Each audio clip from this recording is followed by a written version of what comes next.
During British rule, officers settled in Amring, Assam. Mountains, rivers, and forests were peaceful. One morning, a British officer's daughter bathed in the river. A mysterious man from the killing Chung tribe saw her. The girl was beautiful. The man, with powers, fell in love, returning to see her. One day, as she bathed, the Chumbakrit man used a magical stone. Its light touched her hand, her eyes darkened, her voice faded. She became captive.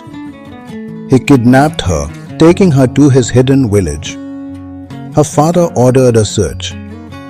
A Karbi elder advised, enter at night. Do not shoot. Search silently.